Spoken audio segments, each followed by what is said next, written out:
Em nome do Pai, e do Filho e do Espírito Santo. Amém. Ave Maria, cheia de graça, o Senhor é convosco. Bendita sois vós entre as mulheres, e bendito é o fruto do vosso ventre, Jesus. Santa Maria, Mãe de Deus, rogai por nós, pecadores, agora e na hora da nossa morte. Amém.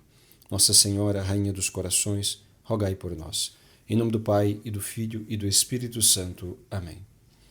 Meus amados irmãos, 19º domingo do tempo comum, a liturgia nos traz como grande tema a oração. Nos apresenta a oração como uma necessidade da vida cristã. A primeira leitura mostra este convite que Deus faz ao grande profeta Elias, chamando-o a sair e a permanecer na sua presença. Veio um vento impetuoso, veio um terremoto, veio um fogo, e Deus não estava em nenhuma destas manifestações. Entretanto, quando veio aquela brisa suave, Deus ali estava e ali se manifestou. A necessidade que nós temos de ter esta paz em nosso coração, ela só pode ser satisfeita em uma vida de oração. É isto que vai dizer o Salmo. Quero ouvir o que o Senhor irá falar. É a paz que ele vai anunciar. A paz de um cristão, fruto da oração, da sua vida de comunhão, de intimidade com Deus, ela não consiste em ausência de problemas. Nunca foi isto. Ninguém pense que a paz de um cristão consiste em não ter dificuldades, em não ter provações. Não é isto. A paz de um cristão, ela é decorrente da sua vida em comunhão com Deus, porque dali brota a sua alegria, dali brota a sua força, ali está o seu sustento. Problemas fazem parte da vida. Problemas, sofrimentos, dificuldades, provações, cruzes, decepções, doenças, essas coisas fazem parte da vida. E nenhuma destas coisas, nenhuma destas adversidades é capaz de tirar a paz de um cristão. Porque a mesma, repito, consiste na comunhão com o seu Senhor.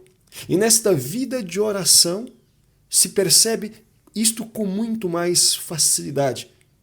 Faz com que se recorde que no Senhor está o nosso sustento.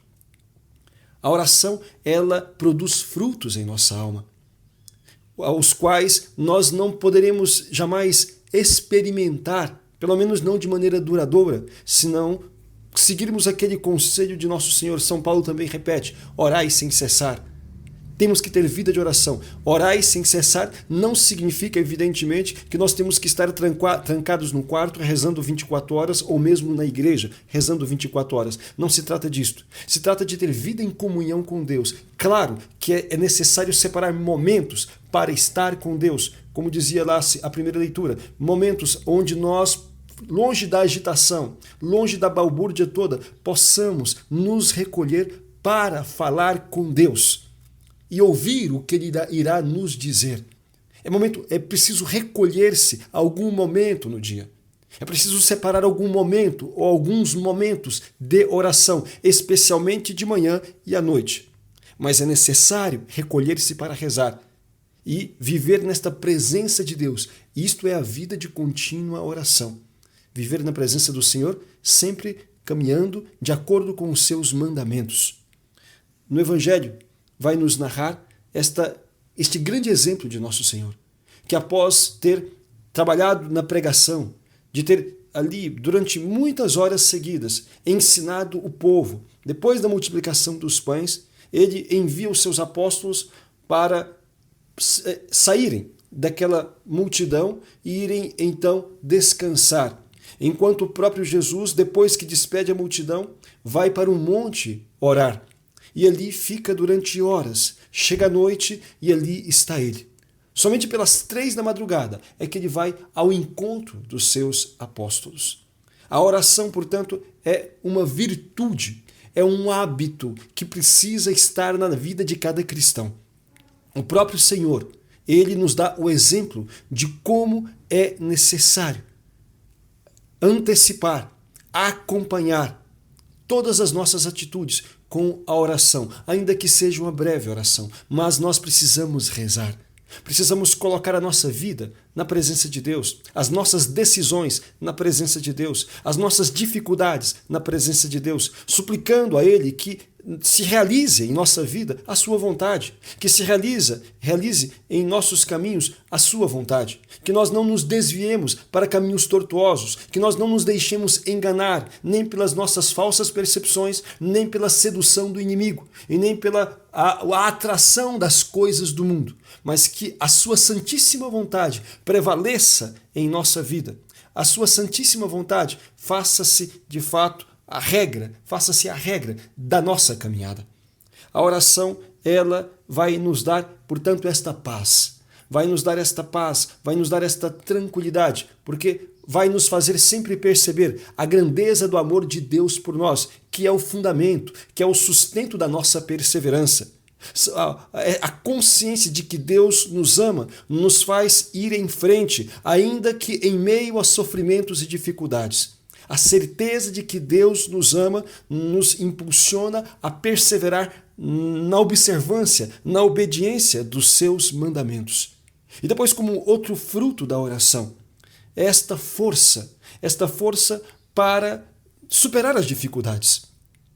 Esta força é necessária. Vemos narrado aqui no Evangelho, escrito por São Mateus, quando Jesus, voltando, portanto, aos apóstolos na madrugada, ele vai caminhando sobre as águas. E São Pedro, ali, depois do primeiro susto, entusiasmado com aquele fenômeno, então ele pede a Jesus que lhe permita ir caminhando até ele, também andando sobre as águas. E Jesus o chama e diz, venha.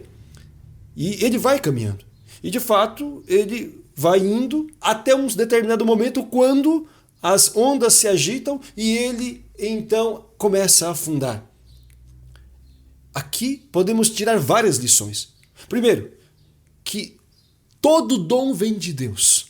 São Pedro, ele vai porque Jesus o chamou. Mas em um determinado momento da sua caminhada, ele parece que se esqueceu que aquela graça foi dada por Cristo. Ele começa a se deleitar, a se deliciar com aquele momento e deixou-se conduzir por isto. Tirou os olhos de Jesus. E assim começou a afundar. Nós não podemos nos esquecer que todo dom vem de Deus, que toda graça vem dele. As pessoas, mesmo aquelas que passaram por uma sincera conversão, aquelas pessoas, aqueles que estão trabalhando na igreja, aqueles que são pregadores, aqueles que são ministros, aqueles que são sacerdotes, religiosos, as pessoas, enfim, que estão aí na labuta para poder ter uma vida cristã, não podem se esquecer que todo dom vem de Deus. E se nós tirarmos os olhos dele, ou seja, se nós perdermos a vida de oração, se nós perdermos a intimidade, este diálogo contínuo com o Senhor, nós podemos cair na tentação de pensar que somos donos dos dons, que somos donos como proprietário destas graças e nós não somos. Tudo é dádiva que vem de Deus. Tudo é gratuito vindo dele. Nós, na verdade, somos apenas ali, receptáculos destes dons. Mas Deus pode tirar aquela graça se nós começarmos a perder a consciência da fonte originária de todos os dons. Foi o que aconteceu com São Pedro. Quando ele começou, então, a encher-se daquela soberba, a deleitar-se com aquele momento, esquecendo a origem daquele dom, Jesus deixou que ele se afundasse. E quando ele, então, afundou, ele percebeu que no fundo, aquilo era ele, alguém desprovido de toda a capacidade. Mas, ainda assim, no fundo da sua miséria, naquele momento ali de angústia, ele clamou ao Senhor, ele disse, Senhor, salva-me, Senhor, salva-me. Ele viu que não tinha mais ninguém que pudesse socorrê-lo. Ele voltou ali novamente o seu olhar a Deus e ali obteve o socorro. Jesus, diz aqui o Evangelho, que ele estendeu as suas mãos a Pedro e o salvou. E o repreendeu. Homem de pouca fé, por que duvidastes? Por que duvidastes? Muitas vezes isto sucede conosco também. Mesmo as pessoas de caminhada podem às vezes experimentar ali a sua miséria. Deus permite muitas vezes. Ele não quer o pecado, ele não quer o vício para ninguém, mas Tantas vezes permite que as pessoas experimentem de suas misérias, caiam fragorosamente, para que possam perceber que todo dom e toda graça vem de Deus. Nós somos apenas servidores. Nós somos ali usuários destes dons enquanto Deus nos permitir e enquanto nós nos esforçarmos de fazermos por onde tê-los em nossa vida.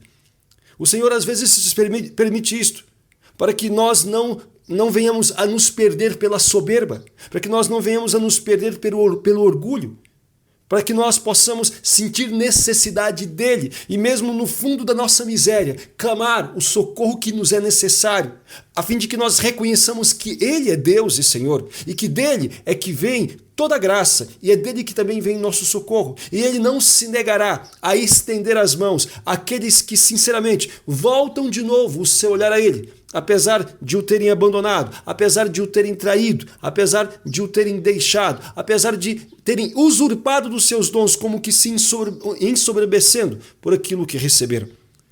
São Pedro recebeu o socorro do Senhor. Quando clamou, Senhor, salva-me, Jesus não lhe faltou. Deus é fiel. Se ele disse que assistirá aqueles que do fundo do seu coração clamarem ao seu socorro, ele assim o fará. Não devemos ter medo, devemos ter confiança e não duvidar, porque o Senhor, ele nos ama. Isto, repito, é o fundamento de nossa perseverança, a consciência do amor que Deus nos tem. Nós precisamos chegar à consciência de uma vida espiritual e este é o terceiro fruto desta vida de oração que gostaria de destacar. A consciência das coisas de Deus. Só uma pessoa que reza, ela tem sensibilidade, percepção para as coisas espirituais. Como é necessária a vida de oração por isto? A pessoa que reza, ela tem consciência do céu, tem consciência da eternidade, tem consciência da vida espiritual, tem consciência do que é o pecado, do que é condenação, das consequências de estar-se ou não em comunhão com Deus. As pessoas que não rezam, para elas é incompreensível a linguagem do Espírito Santo, aquilo que está na Sagrada Escritura.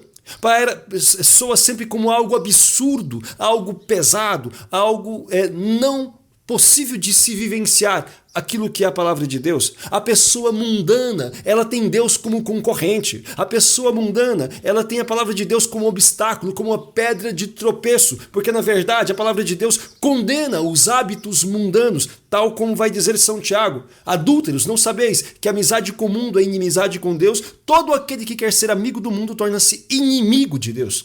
Mas a pessoa que é mundana, a pessoa que não reza, ela não tem percepção destas coisas. Ela não é capaz de perceber que todas as exigências de Deus, as suas proibições ou os seus mandamentos visam a nossa santificação, visam a nossa felicidade. Como seria necessário que os sacerdotes tivessem uma vida de maior oração, para que jamais perdessem a consciência do seu ministério. Jamais perdessem a consciência da sua missão, da necessidade de levar o seu povo a uma vida de comunhão, proporcionando a eles o conhecimento da verdade e a vida em comunhão através dos sacramentos, confessando-os, exortando-os a libertar-se dos seus pecados.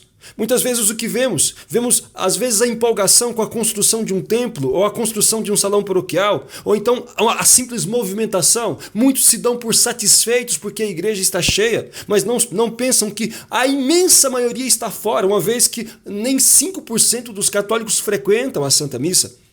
É necessário rezar para ter consciência e zelo, o zelo para trabalhar pela salvação das almas. Como é necessário também que os pais, as mães de família tenham vida de oração. Por que será que a grande parte dos pais e das mães de família não cuidam da vida espiritual dos seus filhos? Por que será? Porque eles mesmos não rezam. Eles mesmos não têm vida de oração. Eles mesmos não têm uma vida sacramental a contento. Não fazem aquilo que a Santa Igreja recomenda, rezar pelo menos pela manhã e à noite. Não rezam o terço todos os dias como tantas vezes nos pediu Nossa Senhora. Não buscam viver na graça e na comunhão, e assim não adquirem aquela consciência da vida espiritual. Por isto, quando muitos filhos vivem em pecado mortal, eles não experimentam essa tristeza no coração, como vai dizer São Paulo na segunda leitura, quando ele diz: tenho uma grande tristeza e uma dor contínua por causa dos meus irmãos. É verdade, ele falava dos judeus que não haviam aceito a Cristo, mas isto bem se aplica também a qualquer pessoa que conhecendo a Cristo o abandona, a qualquer pessoa que conhecendo a Deus não vive na sua graça. Um pai e uma mãe de família jamais pode se dar por satisfeito enquanto ver um filho seu fora da graça e da comunhão com Deus. Um pai e uma mãe precisam fazer calos, perebas nos joelhos, de tanto rezar, pedindo a sua conversão e santificação e de toda a sua família. Mas falta a oração. O que falta para os lares é a oração. O dia em que as famílias tiverem a coragem de desligar a porcaria da televisão e rezarem o terço juntos, quantas coisas mudarão. O dia em que o povo deixar a idolatria da televisão e começar a fazer o que a Santíssima Virgem pediu, rezar o terço todos os dias, meditar a palavra de Deus, como será diferente a percepção da sua vida, como terão a proteção e a força de Deus para enfrentar os problemas, as dificuldades e permanecerem sempre unidos. Como dizia o grande Papa João Paulo II, família que reza unida, permanece unida. Mas se não há vida de oração, nós não somos capazes nem de conservar a paz e nem de vencer as dificuldades que a vida traz e inevitavelmente trará. Meus amados irmãos, outro fruto é esta consciência, portanto, da vida espiritual. Como nós precisamos sentir esta dor, este incômodo, esta dor, como vai dizer São Paulo, esta tristeza segundo Deus. Não significa desânimo. Pelo contrário, quando nós contemplamos o mundo ao nosso redor e vemos que tantas pessoas estão afastadas de Deus e da sua graça, longe de nos desanimar, nós devemos, essa tristeza, segundo Deus, deve nos mover ao zelo, de forma que nós venhamos a fazer tudo o que estiver a nosso alcance para poder não apenas viver na graça do Senhor, mas para ajudar as pessoas também a despertarem para este grande dom. Peçamos a Deus, por intercessão da Santíssima Virgem Maria, nossa Mãe, que tantas vezes nos suplicou a perseverança na oração. Peçamos a graça de rezarmos mais, de nos colocarmos na presença de Deus, a fim de que nós possamos compreender as coisas do alto. Louvado seja nosso Senhor Jesus Cristo.